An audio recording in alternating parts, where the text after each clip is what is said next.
We read from the Gospel of John, chapter 12, beginning in verse 20. Now there were some Greeks among those who went up to worship at the festival.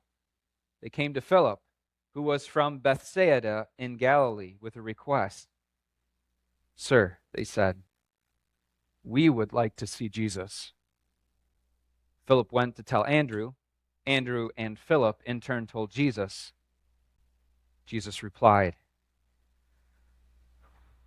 "The hour has come for the Son of Man to be glorified.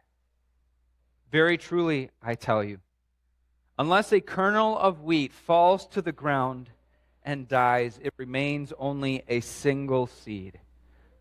But if it dies, it produces many seeds. Anyone who loves their life will lose it, while anyone who hates their life in this world will keep it for eternal life. Whoever serves me must follow me, and where I am, my servants also will be. My Father will honor the one who serves me. Now my soul is troubled, and what shall I say? Father, save me from this hour. No, it was for this very reason I came to this hour. Father, glorify your name." Then a voice came from heaven. "I have glorified it, and I will glorify it again." The crowd that was there and heard it said it had thundered. Others said an angel had spoken to him. Jesus said, "This voice was for your benefit, not mine. Now is the time for judgment on this world. Now the prince of this world will be driven out. And I, when I am lifted up from the earth, will draw all people to myself." He said this to show the kind of death he was going to die. This is the gospel of the Lord. Praise be to you, O Christ.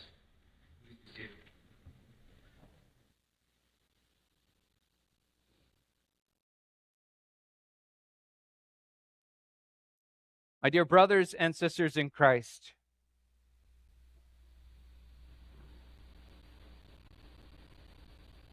okay, here we go. Focus. I am speed. One winner, 42 losers. I eat losers for breakfast. Breakfast? Breakfast. Brekkie would be good for me right now. No. Focus, speed. Faster than fast, quicker than quick. Lightning. I am speed.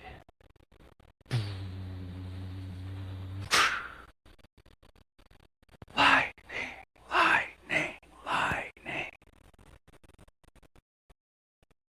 I've probably watched that movie 100 times. If you haven't, that's Cars by Pixar. A very spiritual movie.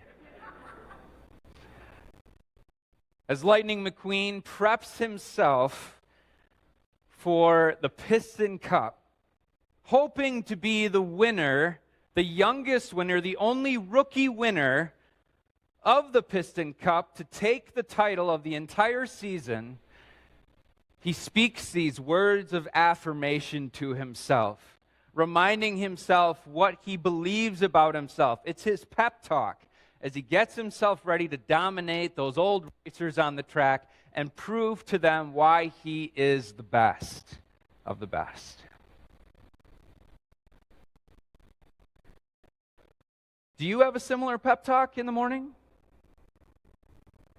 Before the ramp goes down, you leave the door of your house. Before you get out of bed, I can do this. I am speed. Or when you're looking in the mirror and you're shaving your beard and you say, man, I look good. Or when you're working on your makeup or putting your hair up in a bun, that's not me, obviously, and you're getting ready for the day to go out, man, you look beautiful. Nothing can stop you today. Whatever comes your way, you're going to handle it with poise, confidence, and domination. Yes? No? Sometimes? Some days when you need it? Well, congratulations, because today I'm going to give you a pep talk. A pep talk that you can take with you, and you don't have to do it word for word, but I hope that this pep talk helps you as you get ready for every day that you face. Because so much better than Lightning McQueen in a fantasy movie, you have reasons to talk to yourself and to affirm yourself through the beautiful realities of what Christ has given you and won for you. And these affirmations that you can say to yourself can give you the courage and the determination and the will to stand firm no matter what comes your way today, tomorrow, and until the end of time. So buckle up. Get ready. Let's find out what those affirmations are. And let's leave encouraged today, knowing the commitment of God to us, so that we may leave here today committed to Him and to ourselves as believers in Christ.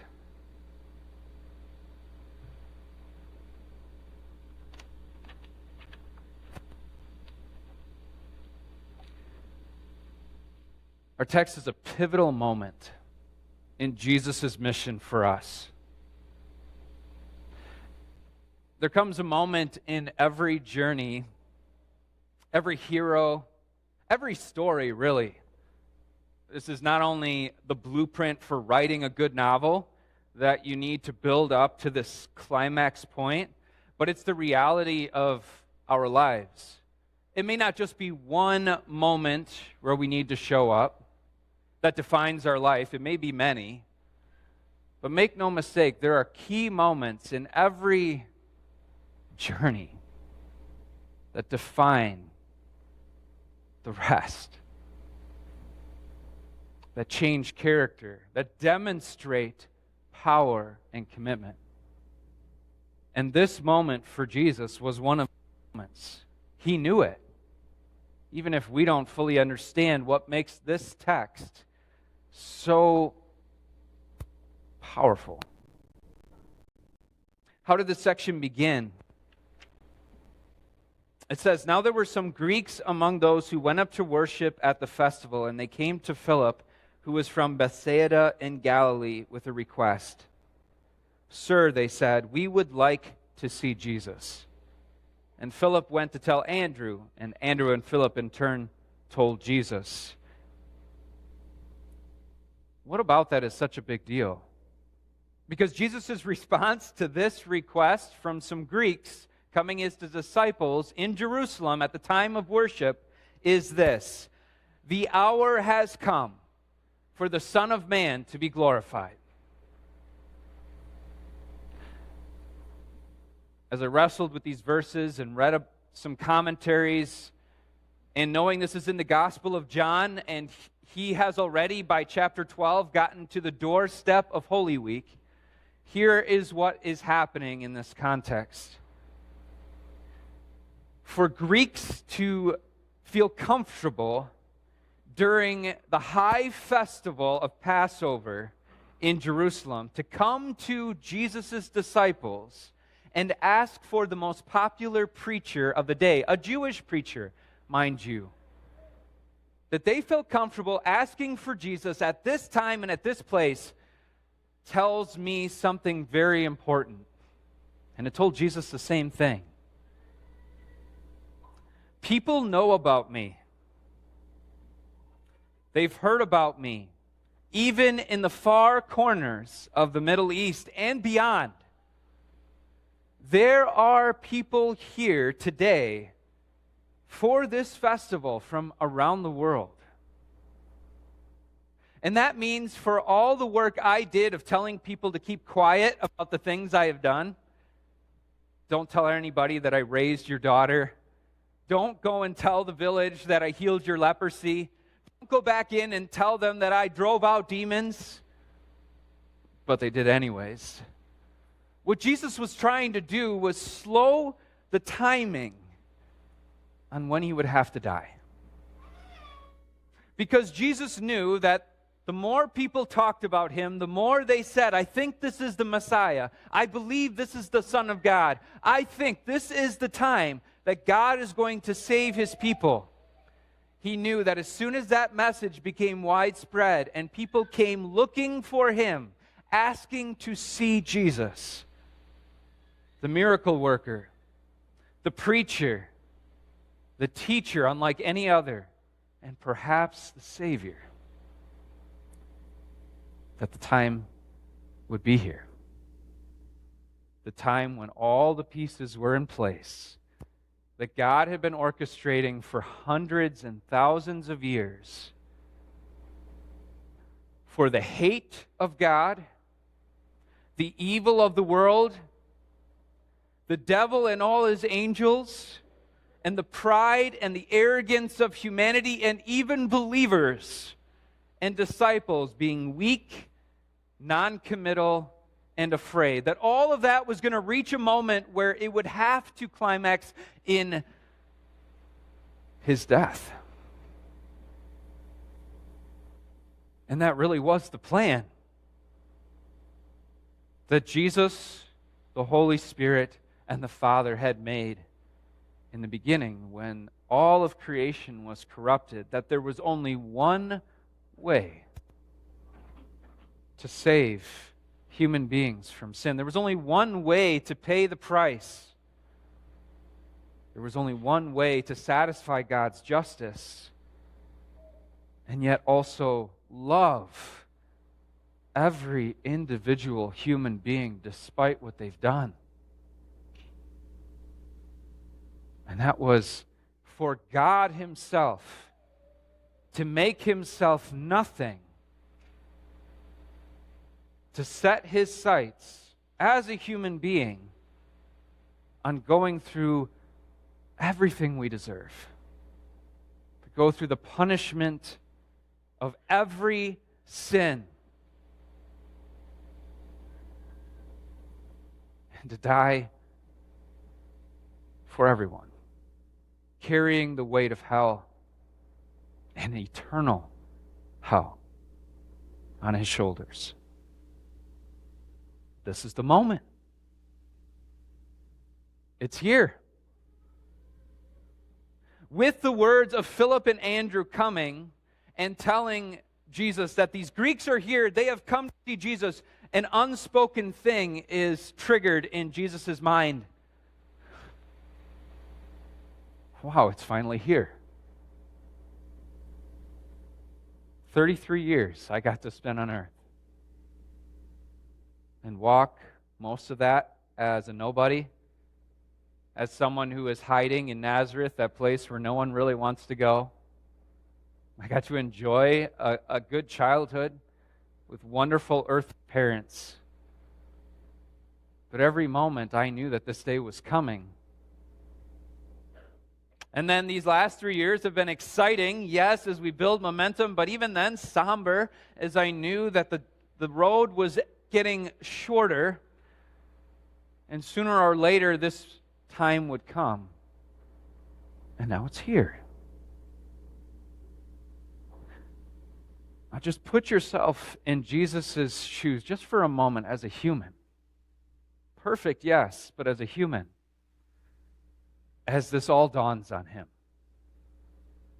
And if you're having trouble, think about the times when it has been hard for you to stand firm, when you knew something very hard was coming the next day or the next week. Maybe as you knew one of your loved ones was about to pass away. Or you knew that tomorrow was the funeral. Or you knew that tomorrow you would have to face the doctor and he might say something that you were not feeling quite ready to hear. Or maybe your kid is going through something very painful and you're afraid what tomorrow's situation will bring. Or maybe it's just getting up. Because lately, the thoughts and the depression and the anxiety are so overwhelming that you are scared what tomorrow will bring and the thoughts that you are going to have. You'd rather not wake up. Imagine that feeling that you've had for a moment, and now think of Jesus in his human nature, imagining and knowing everything that's coming. And how tempting it could be to say exactly what Jesus says he wouldn't. Now my soul is troubled, and what shall I say? Father, save me from this hour? Think about that. Jesus could have said, you know what, Dad? I don't know if I want to do this. And think about all the reasons Jesus would have had to say that.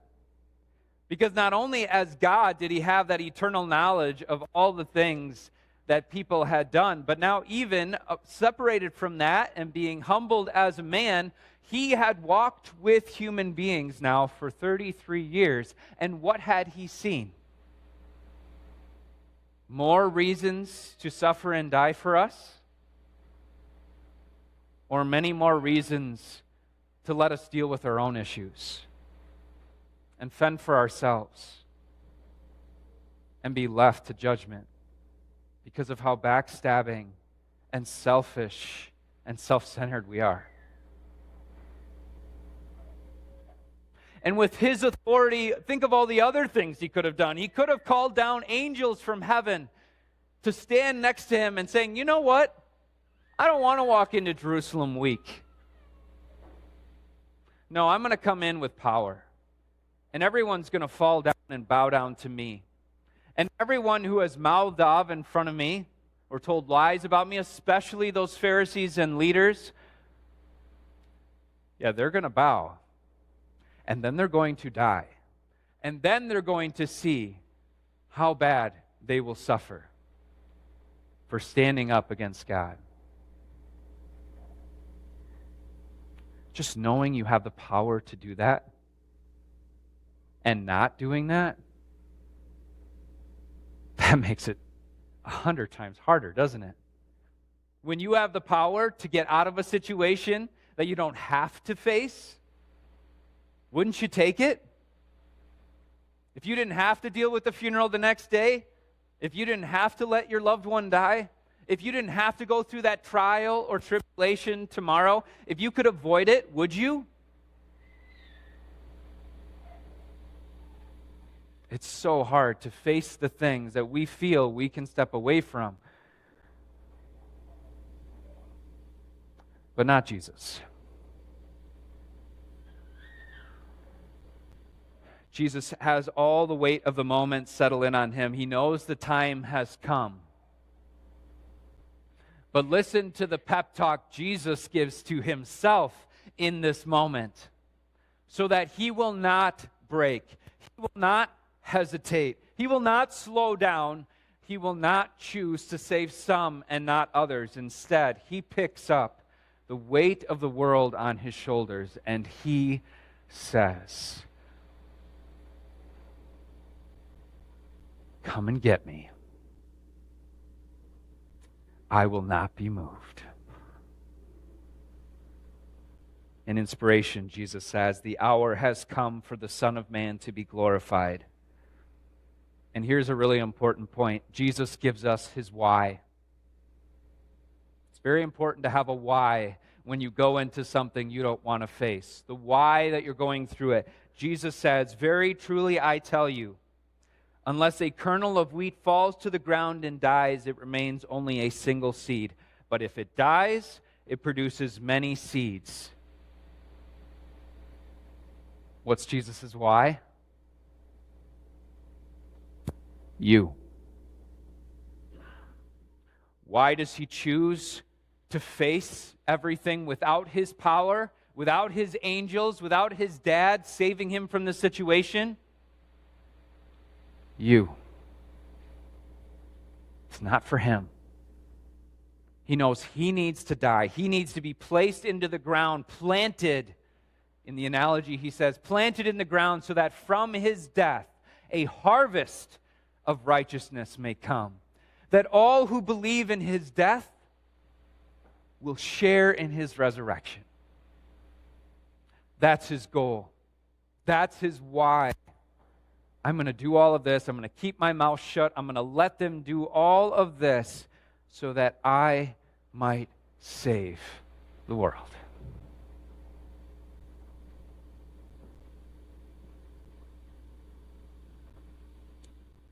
Now my soul is troubled, and what shall I say?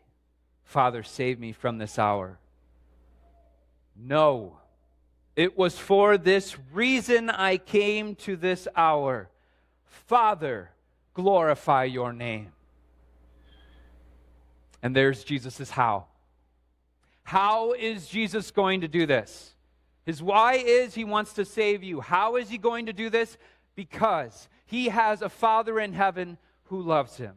Because he is part of this beautiful Godhead that is all about love and compassion to people. How will he do this? Because the Father who loves the Son will raise him up on the third day. And he's confident that this is not only possible, but it will happen. And this is the beauty of who Jesus is. As a perfect human being, here he suffers under the punishment of what we deserve. And he carries it on our behalf. And he shows us what true commitment looks like to those that you love.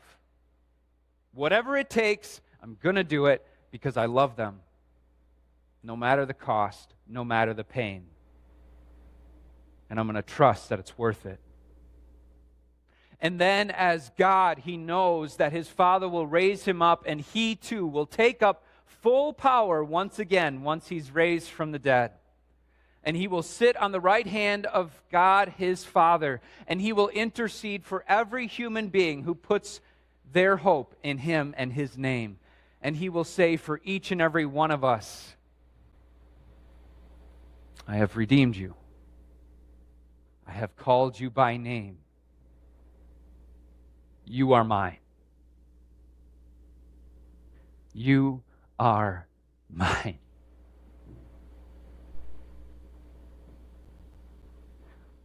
I want Jesus' commitment today to inspire you to find confidence, peace, and zeal. To wake up every morning and to stand firm in Christ. I want you to dwell on the commitment of God to you when you feel worthless, broken, and afraid. Is your commitment at the same level as Jesus's? Do you have an iron will like him that can face any challenge and never give in? I know that answer for you because I look in the mirror every morning too. And there I see a sinner who looks back at me, who wears the signs of weight, of guilt, of shame, and of sin. No, I'm not as committed as Jesus. No, I don't have an iron will like him. And I know you don't either. I know that you have failed in the past. I know you haven't always carried your cross and denied your life and followed him. I know that because I am a fellow human with you. But that doesn't mean you can't look at yourself with pride and joy, with compassion, and with determination. Because in the morning, you can have a pep talk that sounds like this. I'm going to say it now. I'm going to say it again at the end of the sermon. I can even give it to you if you want to take it home and say it to yourself over and over again this week and going forward. You can close your eyes if you want. Redeemed. I am redeemed. I am a child of God. My name is not just my name, but my name is Jesus Christ, because He has put His name on me. No one can snatch me from my Father's hand. Jesus has died for me. Jesus rose for me. Jesus lives for me. I matter. God has called me. He has a purpose for me. And I can do all things through Christ who strengthens me. I am His. You can open your eyes. What do you notice about those affirmations? They come from a source that does not fail you. I didn't ask you to look inside yourself and to find the commitment you need. I didn't ask you to look inside yourself and find the perfect person that you want to be. Instead, where did we look? To the one who is perfect for you, who lives in you, who has poured out His power and His grace and His ability into you by the power of the Holy Spirit. And He does so every day. Scripture says He makes you new every morning. You know what that means? When you look in the mirror, you don't have to just think, man, I think I got a new gray hair today and another wrinkle. And I'm wearing the lack of sleep from last night as I was haunted by the dreams of my failures and my shame. No, you can look in the mirror and you can tell yourself those very things. I am His. I am new. I am not defined by yesterday's mistakes. I am not together with all the other sinners in the world who are destined to hell, but I am in the same company as Jesus Christ. I stand with Him and all the saints who have gone before me. I stand with David and with Abraham and with Peter, who, yes, made mistakes, but who was called back into service. To all of the disciples, to all those who have followed Jesus to death and beyond, I am in their company. I am a king, a queen, made so by Christ. I'm going to go out and live like it today. I'm going to do my darndest to stand for Him today because I love Him for His commitment to me. The love that He has poured out into me. The relentless pursuit of my heart. His willingness to go with me to Timbuktu and back, to death and beyond. I want to serve Him today. And I'm not going to be held down by what I did yesterday. I'm going to walk in the newness of life that is today in Christ and in the mercy of God. I'm going to be defined by my identity in Him. So when the time comes for you to get up on a Sunday morning, look yourself in the mirror and say, when the time comes to face today's agenda and all the things you have to do and you feel tired and weak, prepare to say, when the time comes for you to face your death at the hands of evil men or by the decay of this world, say? Redeemed. I am redeemed. I am a child of God. No one can snatch me from my Father's hand. Jesus died for me. Jesus rose for me. Jesus lives in me. I matter. God has called me. He has a purpose for me. I can do all things through Christ who strengthens me. I am His.